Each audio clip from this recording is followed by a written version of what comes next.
अस्सलाम वालेकुम दोस्तों। अर्थ इस पूरी यूनिवर्स में एक अकेला ऐसा प्लेनेट है जहां लाइफ परफेक्टली पॉसिबल है। लेकिन क्या आप जानते हो इस प्लेनेट का एक हिडन प्रोटेक्शन सिस्टम है जिसे हम आइस कहते हैं।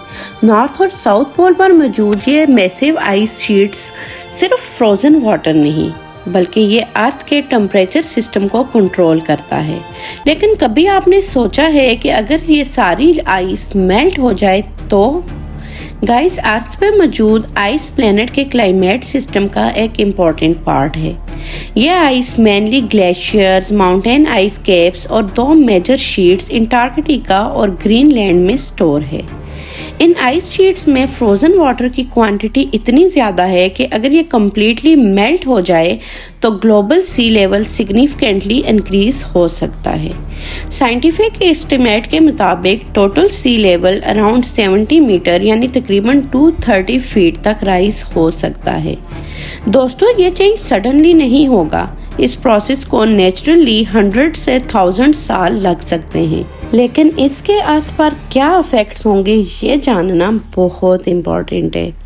आइस मेल्ट होने का सबसे पहले इफेक्ट जो होगा वो है कोस्टल फ्लडिंग।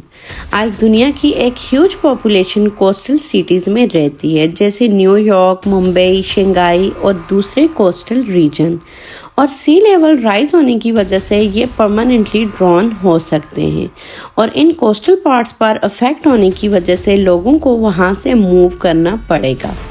दूसरा और सबसे मेजर इफेक्ट है climate change. Ice normally sunlight को रिफ्लेक्ट करती है जिससे अर्थ नेचुरली कूल रहती है।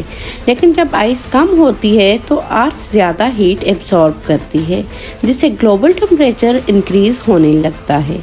अगर आइस कम्प्लीटली मेल्ट हो जाती है तो इससे हीट वेव एक्सट्रीमली इंटेंस हो जाएगी जिसकी वजह से वेदर पैटर्न अनस्टेबल हो जाएगा।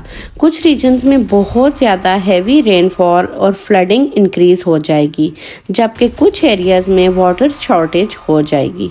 और शायद आपको याद हो जो 2025 में क्लाउड बर्स्ट हुए थे और अनयूजुअल वेदर जो देखा गया है, नासा ये ऑब्जर्व कर रहा है कि ये इंडिकेट करता है कि ग्लोबल वार्मिंग ऑलरेडी स्टार्ट हो चुकी है।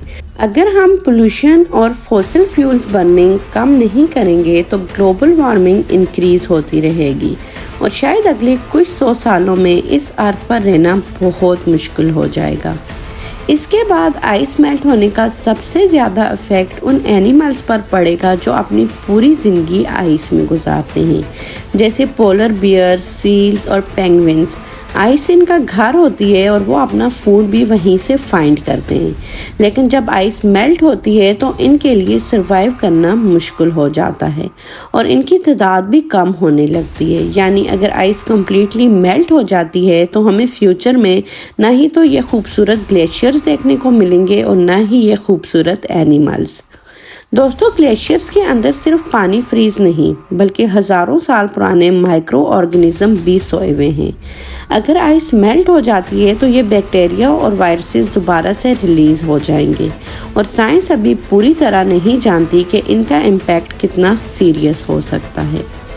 आइस का हर एक ड्रॉप जो मेल्ट हो रहा है वो फ्यूचर के लिए तबाही है। अगर हम अब भी नहीं समझे तो शायद कल बहुत देर हो चुकी होगी। तो ये थी आज की वीडियो। इसे लाइक कीजिए, शेयर कीजिए और मोर रियल और इन्फॉर्मेटिव वीडियोस के लिए मेरे चैनल को सब्सक्राइब कीजिए।